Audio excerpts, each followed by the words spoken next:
All right, we now welcome on another special guest to the show today. He's a U.S. national team player and San Jose Earthquakes goalkeeper, JT Marcinkowski. Thanks for coming on today, JT. Yeah, no worries. Thanks for having me. All right, so to start off, we're going to do a 60-second quick hitter question. So are you ready? Let's do it. All right. Pre-game hype song. Millennium. Anything from Favorite him? musical artist. Jason Aldean. Soccer idol growing up. Tim Howard. Go-to pre-game meal. Chicken and rice. Post-game meal. Anything unhealthy? Messi or Ronaldo? Messi. Would you rather win the Champions League or the World Cup? World Cup. Best goalkeeper in the world currently. Ter Stegen. If you could grab a beer with any player in the world, past or present, who would it be?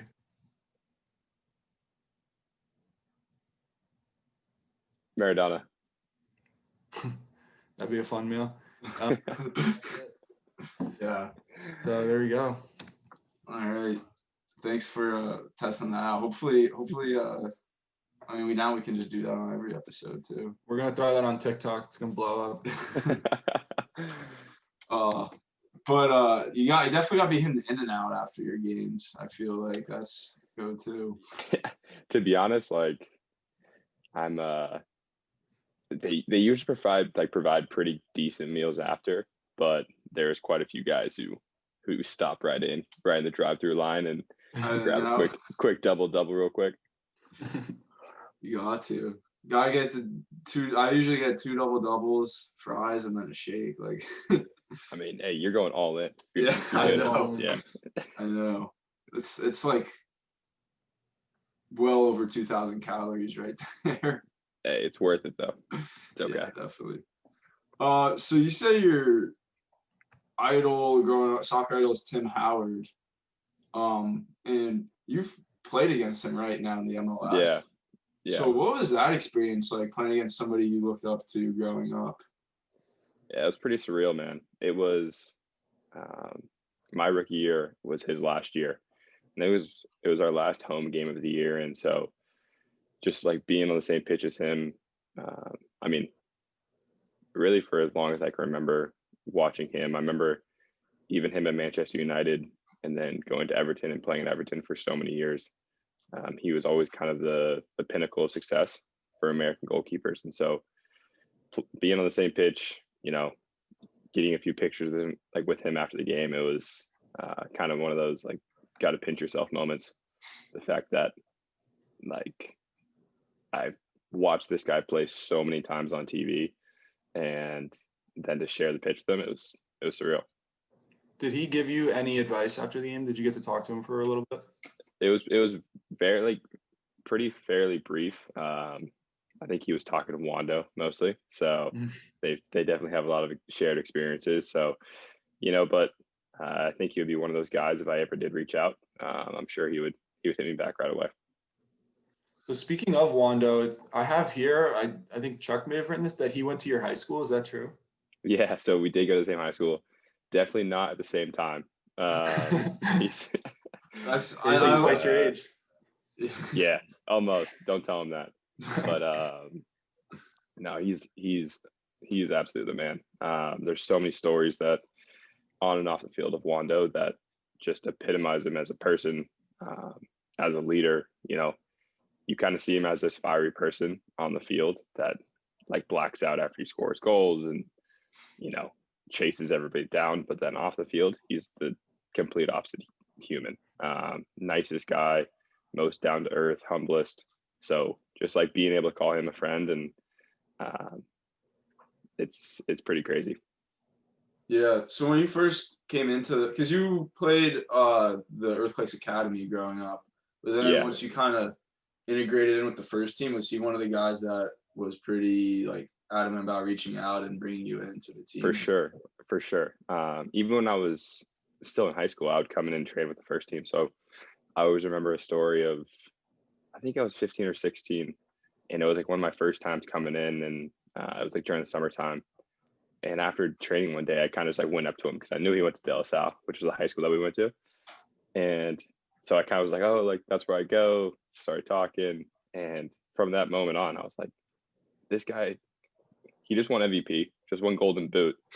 And he just like talking to like a 16-year-old goalie who's coming in like about high school. Like that's not common. You know what I mean? He makes time for everybody, regardless of who you are. And yeah, like it doesn't really matter to him.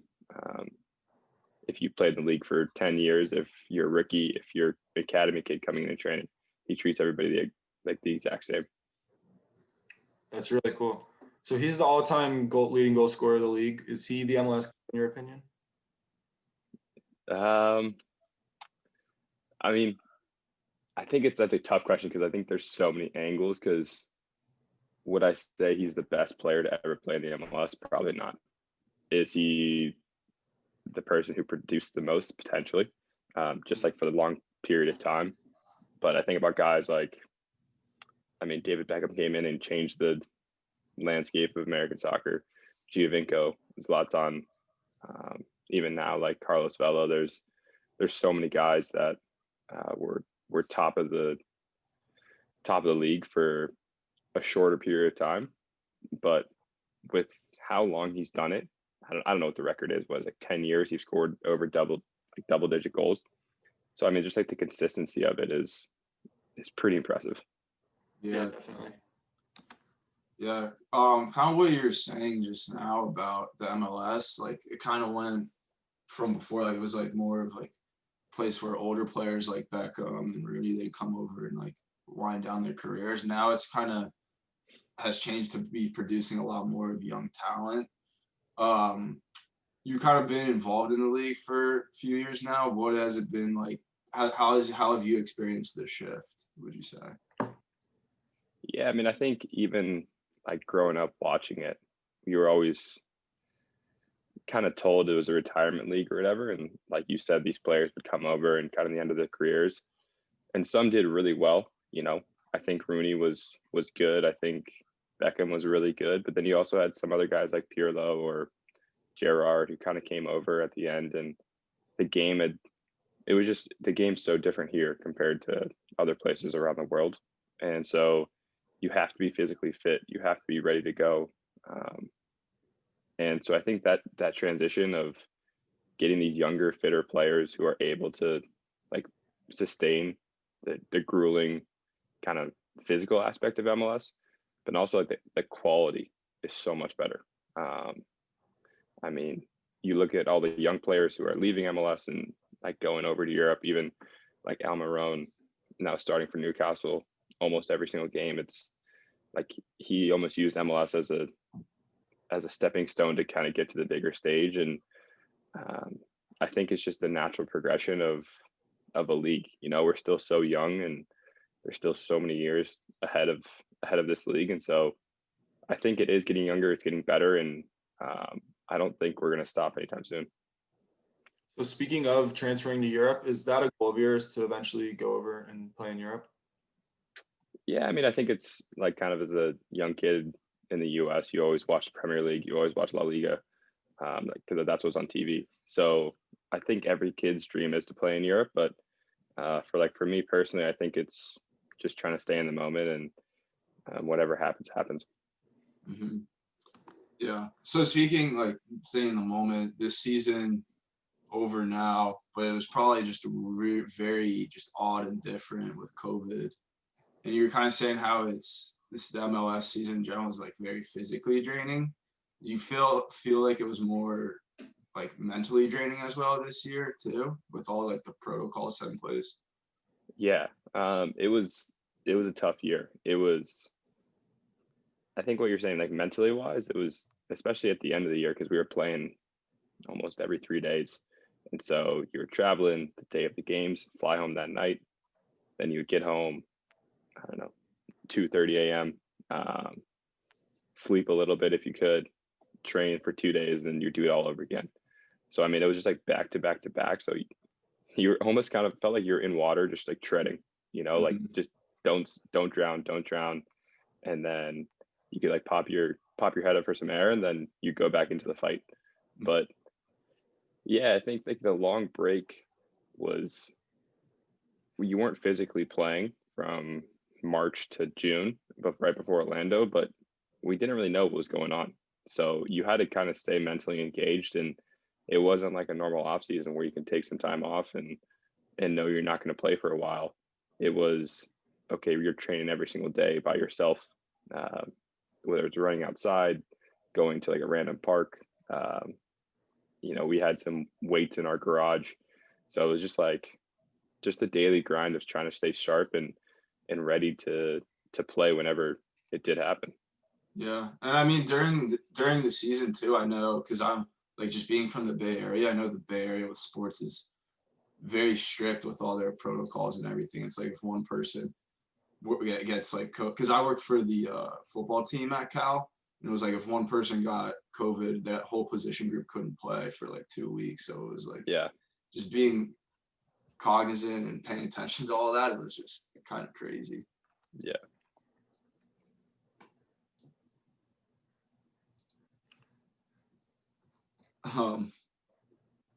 Will, you got some? Yeah, so you just received it was your first senior national team call up, right, recently? This past camp? I got a few. So I went to January camp this past January, but it was the first time playing or like being on a roster for a game. Nice. And what was that experience like for you being down in Florida?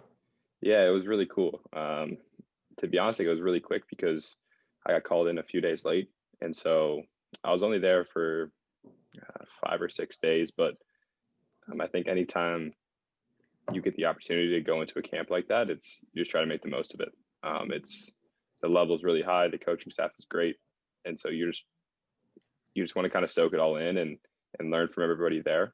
For the most part, we were all MLS guys, and that's pretty good friends with pretty much everybody there. And so going into that environment and seeing them again and playing with them again is always really fun. Mm-hmm. Yeah. So who were kind of some of the younger guys that were in the squad that you were kind of surprised by the performance, like in a good way or bad way? I don't know.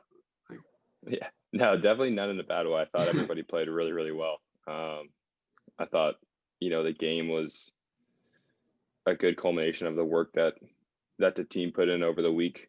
And I would say it's hard to pick, like a select group of guys because everybody played really well.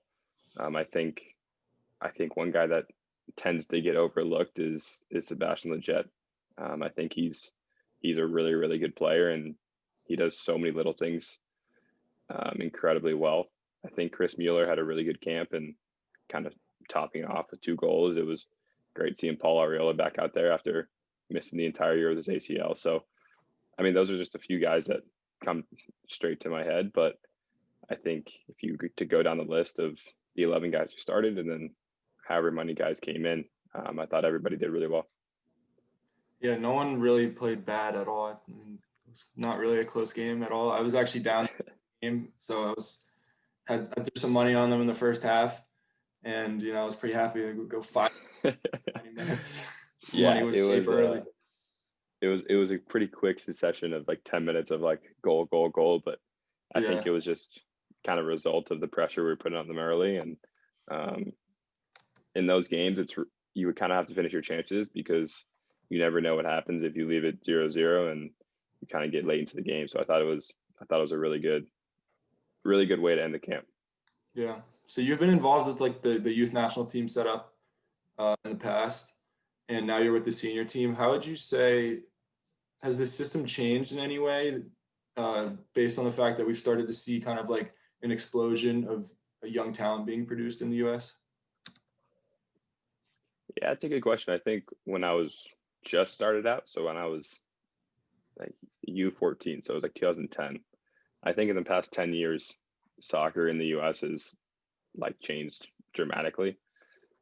I mean, you think about the 2010 World Cup and like the players on that roster, it was full of veterans, guys who were in the MLS, some guys who were in Europe, and then to now, like the team we just had playing against El Salvador, it was basically all young guys, or the camp before in Europe, it was essentially all guys who were pretty young. And like with that being said, I think there's definitely a place for veterans to be in the squad, and I think it's necessary for older guys with the experience to be a part of it. But I think just the general landscape of American soccer has definitely changed, and I think it's changing for the better. I think guys going over younger to Europe and playing at a really high level is definitely a good thing. I think the MLS getting better is definitely a good thing, and so I'm hoping that it just continues to grow and prosper. Was the potential, like when you were climbing up the ranks, like with your youth career, was the potential of the team now, like was that something that you always saw going through? Or because like I feel like as fans, people saw the team and like they didn't make the World Cup in 2018, and it's like, what are we doing? But I feel like as somebody that was in there, did you always think like we have a lot of potential to be one of the better? For sure. I think if you look at the results of, so in 2017, our 20s cycle got to the quarterfinals of the World Cup. I think we definitely could have made it through to the semis. And then the next cycle in 2019, same thing. They got to the quarters, but definitely could have made it through to the next round. And so it was like those consistent performances of like playing well in big tournaments, I think is just shining through now. And then even when I was younger, you know, playing with Christian, playing with Weston, playing with like, even in 2019, I was playing with Gio. He was at a camp. And so like seeing these guys before they kind of hit the big stage, you know, there's something special there. But I also think that there's so many other guys who have that same kind of spark that once they get in the right system, that they're going to explode, just like you're seeing these guys. Yeah, it's crazy. Those last two cycles now basically make up our entire senior national team. It's kind of insane. Yeah, it's pretty cool. Like you said, all veterans before to now just our whole team is basically 23 and under for the most part. So it's really I think, but like there's definitely a few, there's quite a few guys who I think really are like the foundation of the core of the team, you know, Aaron Long, Walker Zimmerman, Jordan Morris, Christian Roldan, John Brooks, like guys who have a little bit more experience, but it is pretty cool to see kind of the young core forming as like in front of our eyes. Yeah. Mm-hmm. So who are some players then? Like obviously like Christian and Weston, they're like on the big stage now. Who are some players that you kind of foresee in the future that have the potential to reach that level as well? Yeah, I mean, I think like the easiest one right now is like Brendan Aronson going over to Salzburg, and at the beginning of next year, I think he's a player who's really going to shine. He's super technical on the ball. He's smart off the ball. He makes good runs. Who else? I think Mark McKenzie is another one. Really strong center back, good on the ball, reads the game really well.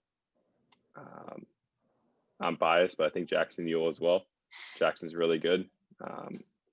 The way he sees the game and kind of can facilitate from the number 6 or number 8 positions is unlike a lot of people around the world. Yeah, I mean, I could keep going down the list, but I just think that there's so much potential, and there's so many players who are right on the cusp of breaking through and kind of being on that world stage, that in the next year and a half, 2-3 years, it's going to look a lot different than it even now.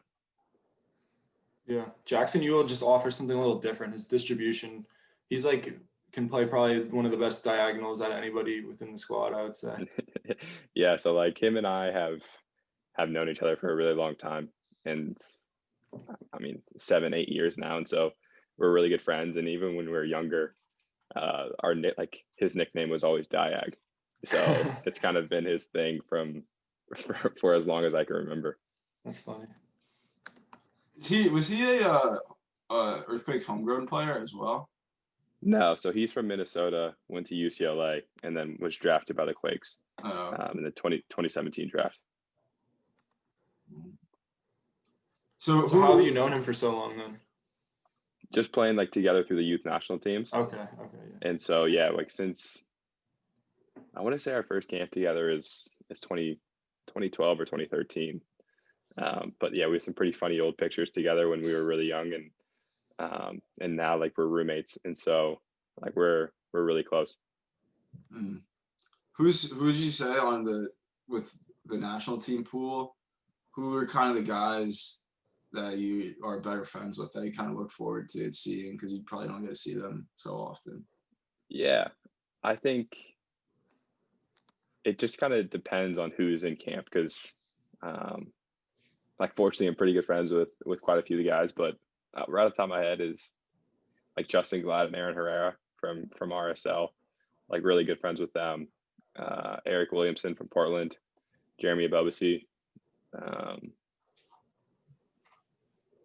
and then other guys. I mean,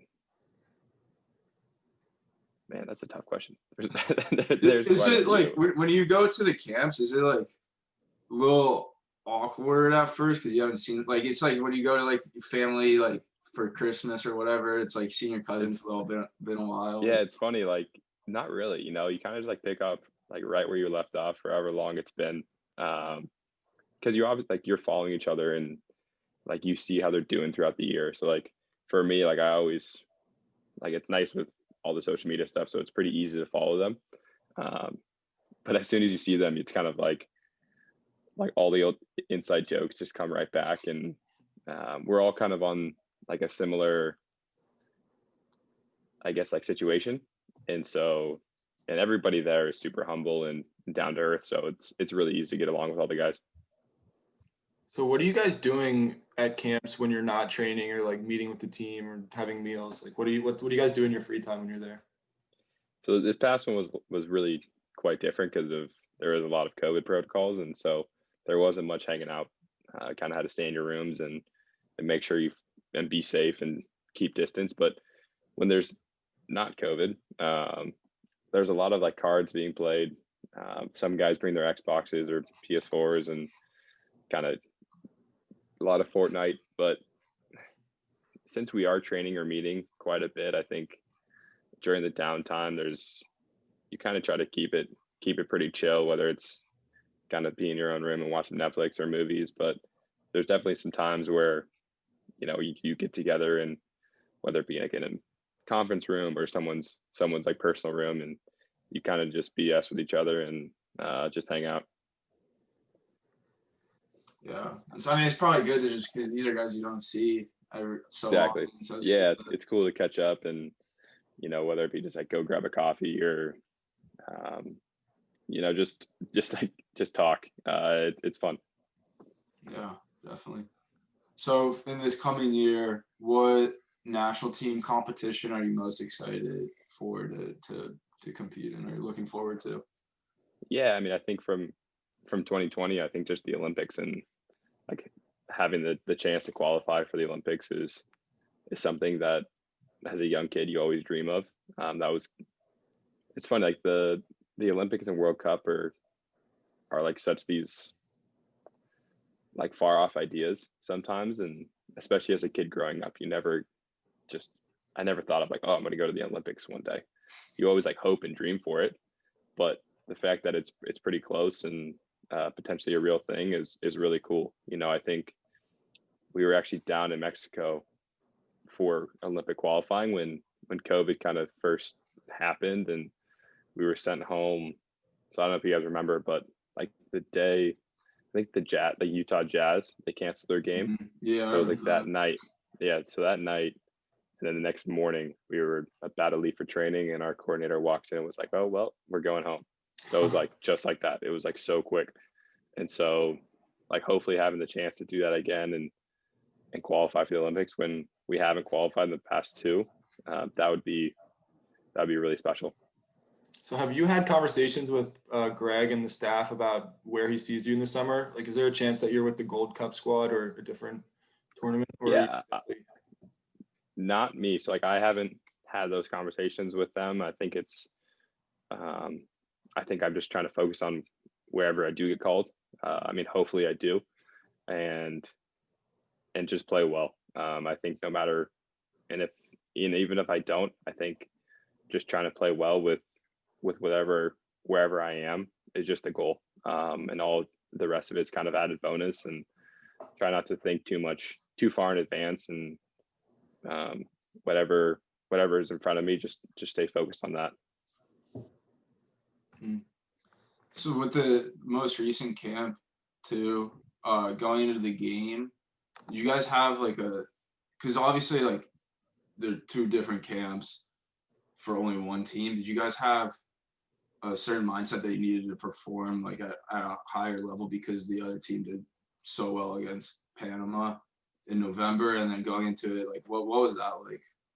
Yeah, I think it is really cool, the fact that we were able to have like two separate ones, like a European one, and then a mostly MLS based one. And I think it just shows how much quality there is. I think in total there was like almost 50 guys combined between the two, and every single one, and that's not even including all the rest of the guys who weren't able to make it because of playoffs or whatever. And so there's so many guys in the pool kind of available for selection. I think like seeing them play really well, just it makes you want to perform and show that you're able to kind of put yourself in a position to be available for selection.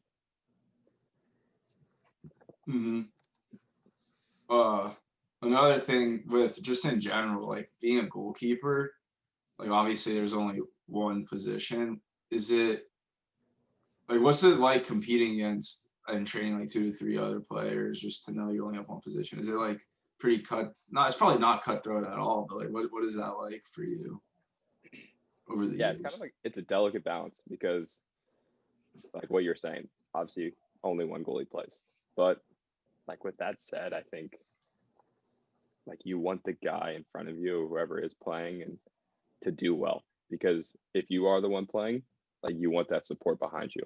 And so during training, like it's really competitive, but it's also not like it's, you're serving them a bad ball, because so much of goalkeeping is kind of like a collective group, which kind of is like an oxymoron because it's such an individual position. But during training, you need to have good service in order to train well.